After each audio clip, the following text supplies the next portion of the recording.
Vic Mullen, the grumpy old Scotsman. How y'all doing, folks? Happy New Week and stuff. So, anti-Beeb, as they used to be called over here, the British Broadcasting Corporation has found itself in a little bit of hot water. In fact, they found themselves in a lot of hot water. Let's take a look and see how the Guardian is reporting on this, because the Guardians, well, they're woke, basically, just like the BBC, but because it's the BBC, they essentially had to report on this. Let's go into the split cam, and we need to hit the window capture and then head over here. Why the BBC is apologising over a Trump documentary, and what happens next. Fallout continues over BBC's editorial standards and claims that exit of bosses is a result of campaign by political enemies. BBC chair Samir Shah has said the corporation would like to apologise for an error of judgment. It's a lot more than an error of judgment over the editing of a speech by Donald Trump for Panorama.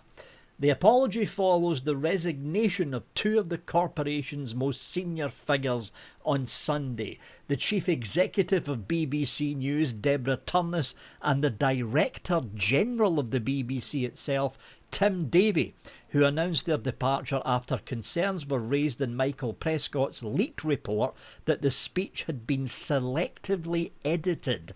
Now, as the fallout continues over the BBC's editorial standards and claims that the exit of Turness and Davie is the result of a campaign by political enemies of the BBC, the process for finding their successors must soon get underway. I like the way that some of the BBC supporters are saying this. Well, the only reason they resigned is because people in the UK who are against the BBC wanted to force. No, they were forced out because they lied.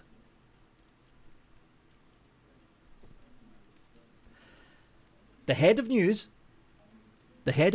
has final say about how an edit goes down and what goes on air when it comes to Panorama. Now, for the people outside the UK, Panorama used to be, past tense, one of the most respected documentary style, not news broadcast, but it was kind of news, if you knew what I mean. They take a subject and they turn it into like a half hour or 45-minute long kind of documentary wrapped around that news piece, and they dig deep. But to give you an idea of what they actually done, let's have a look at the actual clip, right? Let's have a look at the actual clip. So here it is here. On the left is the BBC Panorama edit. On the right is the original clip. What you're about to see is the Panorama edit first. Here we go. We're going to walk down to the Capitol, and I'll be there with you. And we fight. We fight like hell. And if you don't fight like hell, you're not going to have a country anymore. We're going to walk down to the... Okay, remember that first clip, which was edited by the BBC, made it sound as if essentially Donald Trump was rousing up people for the January 6th thing that happened at the Capitol, and that Trump would be there with them. Here's the original. The original, not the edited. Here we go. To the Capitol. And we're going to cheer on our brave senators and congressmen and women. And we fight. We fight like hell. And if you don't fight like hell, you're not going to have a country anymore. So the fight like hell part happened 50 minutes into the speech. In other words, 50 minutes after Trump says we're going to go down to the Capitol.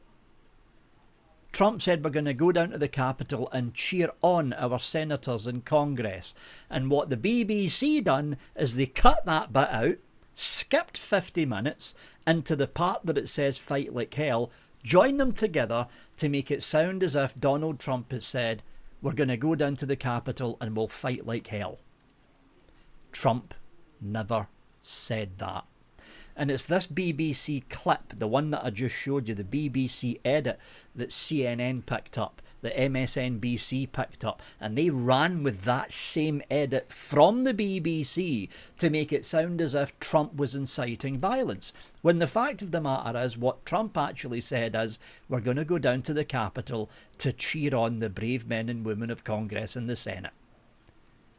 Not fight like hell. Not fight like hell. The fight like hell clip was taken out of context from something Trump said 50 minutes further into the speech. That whole section was cut, the 50 minutes, and the 2 sections were joined up. That's not editing, that's lying.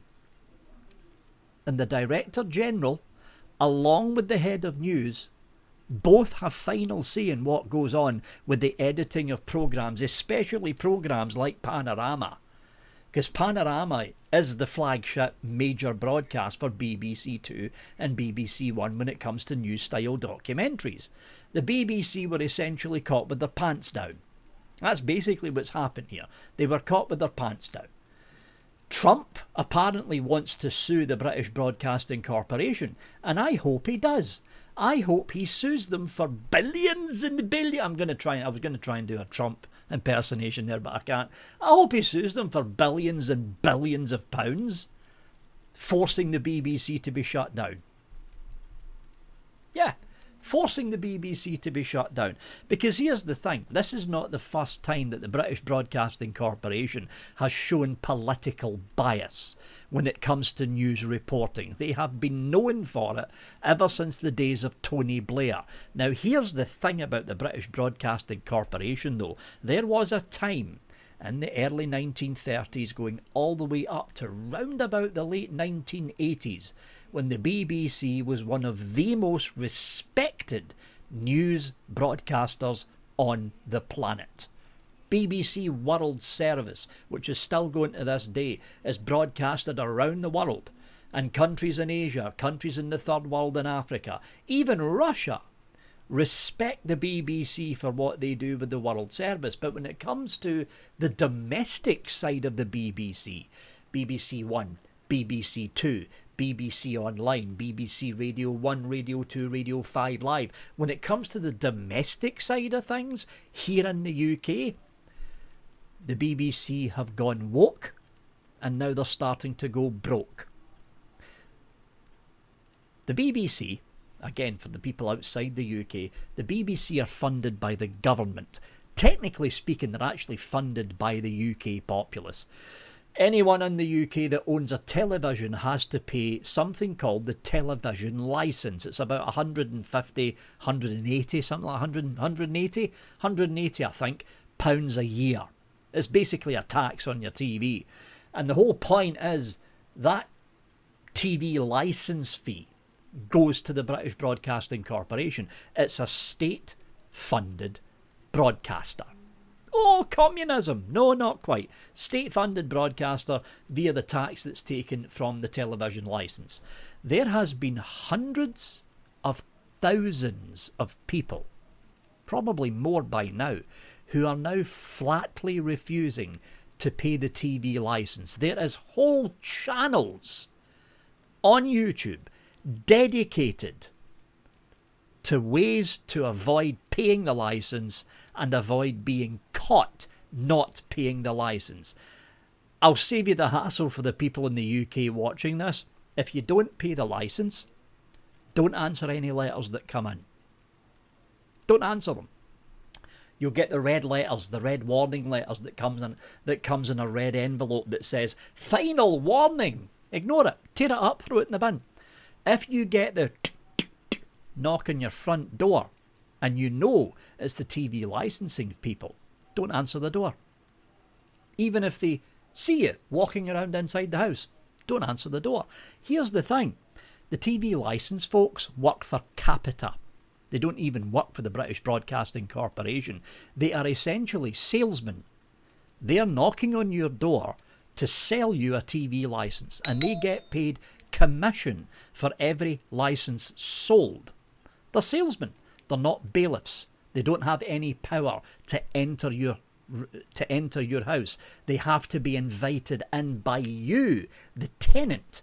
If you just open the door and someone says, "Hello, my name's blah blah from the television licensing people," say, "No thank you," and shut the door in their face. That's what I do. That's what I do, and that's what everyone else does as well. They've got to have proof that, number one, you're watching live television. If you switch the TV off and there's no sound, they've got no proof. And even if you have a TV running in the background that can be heard from the front door being open, if you just say "no thank you" and close the door in their face, they've got no proof, because they've got to see the television switched on. That's why they always want to go in your house. That's why they try desperately to find some way to get into your house, either by threatening you by coming back with a visit by the police, or threatening you with some kind of court summons. But if you just simply say "no thank you" and shut the door in their face, there's no recourse. They can't argue back to you because you've said no and you've shut the door. That's how you get round the TV licence, folks. Although the Labour Party are trying to find ways around that, but right now there isn't any. Hundreds of thousands of people, hundreds of thousands, have stopped paying the TV licence. And because of this, the income for the BBC is getting lower and lower and lower. That's why they had to sell Television Centre in Shepherd's Bush. And they had to sell that a good, 15 years ago now? Because the amount of people back then, tens of thousands, were refusing to pay the TV licence. Now we're up to hundreds of thousands. This is why the BBC have been slowly selling off their assets, because they simply no longer have the income to keep the bloated BBC running. And what's the reason that a lot of people are refusing to pay the TV licence? What you just seen in that clip. BBC News can no longer be trusted to be impartial and neutral, which is on the Royal Charter. Oh yeah, they've got a Royal Charter to broadcast, by the way. It's on the Royal Charter. Impartial and neutral news reporting. They're no longer impartial and they're no longer neutral. They haven't been impartial or neutral for a good couple of decades now. Good couple of decades. All the way through the 80s. Fair enough. They showed a little bit of favouritism to Labour Party under Neil Kinnock, but they weren't, in your face about it. They weren't in your face about it. It's when Tony Blair popped along, again it all comes down to Tony Blair, it's when Tony Blair popped along and started semi-privatising sections of the BBC that things started to turn sour for the British Broadcasting Corporation. Pre-Blair, before Tony Blair, every single penny that the BBC took in was from the licence payer. There was no BBC World back then. It was just the BBC.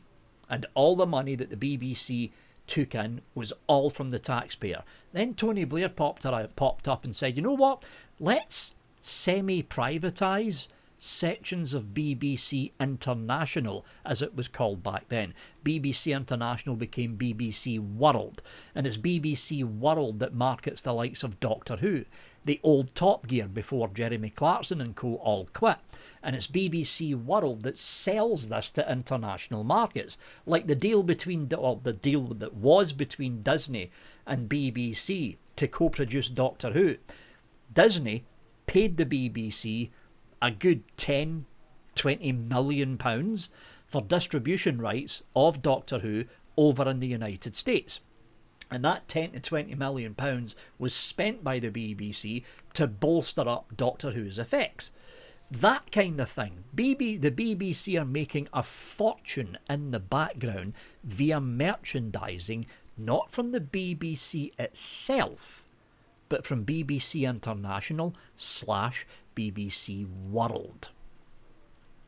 That way the money goes in from the back door and not through the front door where they need to pay a lot of tax. The trouble is, when that started to happen, when the semi-privatisation introduced by Blair in 1998 started to take effect, the BBC started to become political. They started to swing further and further into the left. And now they're at the point where anything right of centre, like Nigel Farage, for instance, are painted in a bad light. Very bad light. When it comes to people like Donald Trump, you can tell whoever edited that clip hated Trump, hated anything he stood for, and wanted to paint Trump in the worst light possible, even if it meant falsely editing several clips and joining them together to make it look as if Donald Trump was calling for the January 6th insurrection, even though the clips that were sewn together were 50 minutes apart. They were taken completely out of context. I hope Trump sues. I hope he does sue. I don't watch, well, I used to watch the BBC. The only reason I watched the BBC was for Doctor Who. And if anyone's watched the last couple of seasons of Doctor Who with Ncuti Gatwa, Ncuti Gatwa is a brilliant actor. But the writing, oh my God, it was trans this, gay this, bisexual this. 1 minute the Doctor's gay, 1 minute he's bisexual, 1 minute he's heterosexual. It's like they're ticking all the boxes. They're ticking all the boxes for virtue signalling. That's exactly what they were doing with a children's sci-fi show that a lot of adults like myself like to watch as well. Hey, I love Doctor Who, what can you say? But I don't watch the BBC anymore. I don't. You can't trust their news reporting. You can't trust anything they say in major documentaries like Panorama. What's the point in paying the TV licence if you're not going to watch the BBC anymore? And hundreds of thousands of other people in the UK are thinking the exact same thing. Yeah. The BBC bring in billions of pounds.